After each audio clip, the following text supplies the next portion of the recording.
It was when I went hitchhiking as a teenager that I first read the New Testament. In the back. On that occasion, the driver who picked me up was a Christian, and we got talking. He said if I wanted to find out about God, I should read the Gospels. I wasn't traveling through the Egyptian desert at the time. I was actually on my way down to Exeter, hitching along the A303. But it was a turning point. And when I got home, I read the four Gospels, Matthew, Mark, Luke, and John, and I think really it was John that struck a chord with me, with its deep sense of Christian mystery, and its poetry, and its mysticism. That day was the first step on a journey that led to my ordination as a priest in the Church of England. But what I didn't know then was that these Gospels were only a fraction of the information we have about Jesus. In fact, over the last century, discoverers here in the Egyptian deserts have revealed that in the first 400 years after Jesus' death, there were in existence more than 20 Gospels, 15 apocalypses, and nearly 50 other texts about Jesus.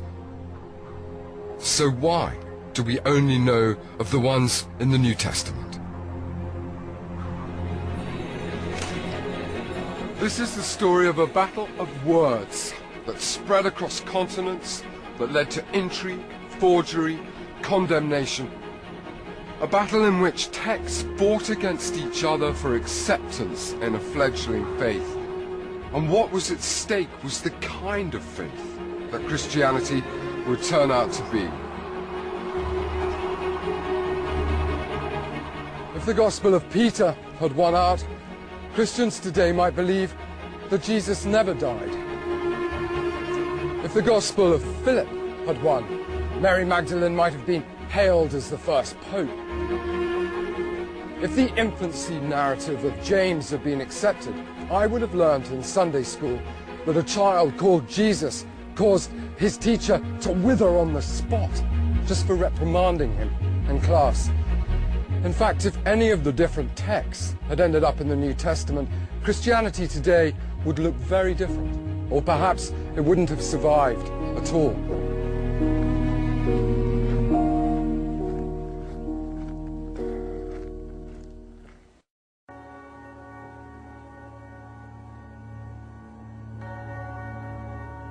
The New Testament, four Gospels, letters by the Apostles Paul, Peter, and James, and the book of Revelation. It's a collection of texts that our society has taken utterly for granted as the books that form the basis of Christianity. Certainly this apparently perfectly ordered set of texts are those I've had to absorb. I've had to study since becoming a priest in the Church of England.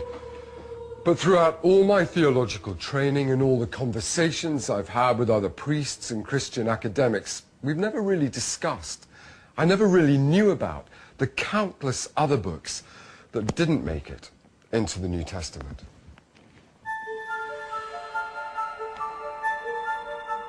This film is the story of my journey to uncover this treasure trove of lost literature, and through it, the very different forms of Christianity it represents.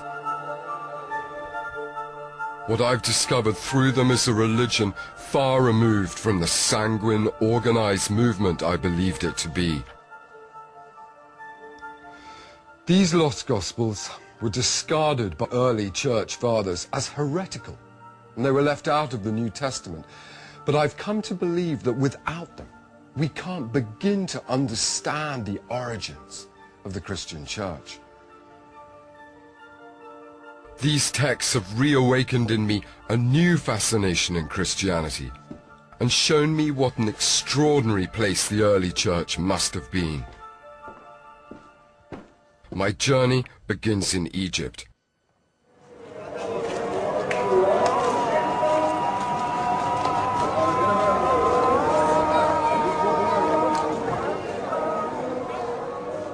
The metropolis of Alexandria was home to Athanasius, one of the most powerful and colorful Christian bishops in history, who lived and worked in the city in the 4th century AD. Described by one contemporary as a man whose face was radiant with intelligence, he wrote every year to all the Christians under his jurisdiction to tell them when to celebrate Easter. But in his 39th letter, written in 367 AD, he had something more controversial to say. What Athanasius included in his letter was a list, but not just any list. He named the 27 books which we now know make up the canon of New Testament scripture. And he made it clear, he made it very clear, that it was these and only these that the church approved of as scripture. Any other book, he said, should not be read. At a single stroke, he condemned a wealth of literature that had, up until that point, been regarded as Christian. The Gospels of Matthew, Mark, Luke, and John were permitted, but those of Mary, Philip, and Peter were condemned. The Acts of the Apostles was considered to be educational, but the Acts of Thecla were shunned. The first and second letters of Paul to the Corinthians were allowed, but I'm afraid the third one didn't make it.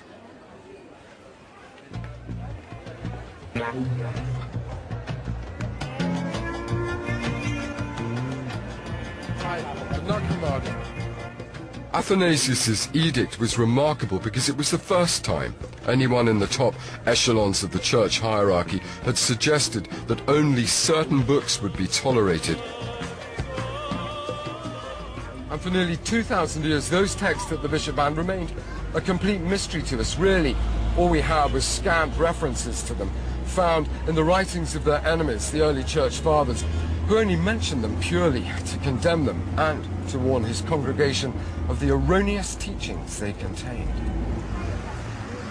And perhaps this might have remained the case if it wasn't for a chance find in December 1945, a discovery that forced scholars to completely rethink the nature of early Christianity.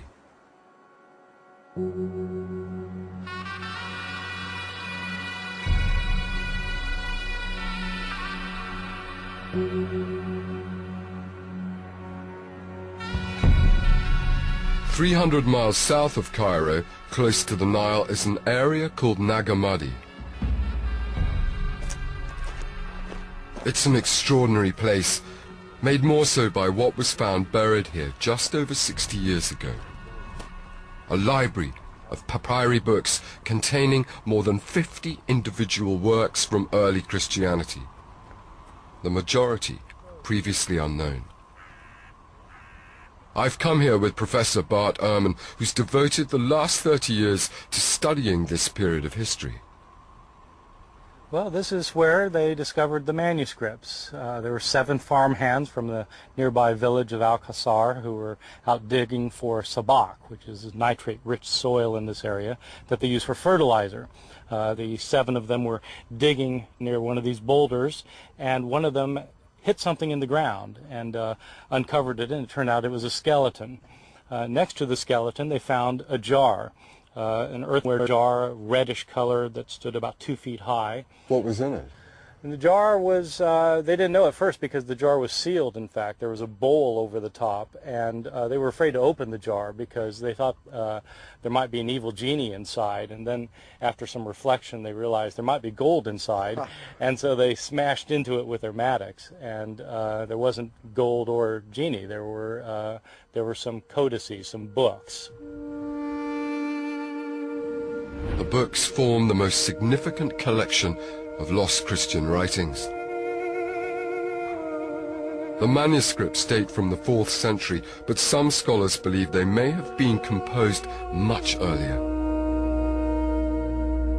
They include several Gospels about Jesus. But the man they describe is unrecognizable from the Jesus found in the traditional books of the New Testament. This was a Jesus who didn't die, who took revenge on his enemies, and who kissed Mary Magdalene on the mouth. These were shocking and challenging texts, never before seen by a Western scholar. And although it was known they'd existed in antiquity, they'd been lost for nearly 1,500 years. What these documents show us is that in the early centuries, in the 100 or 200 years after Jesus died, there were alternative visions of what Jesus was all about and what Christianity was supposed to be, different understandings of who God was, or even how many gods there were. And most of these documents claim to be representing the views of Jesus himself.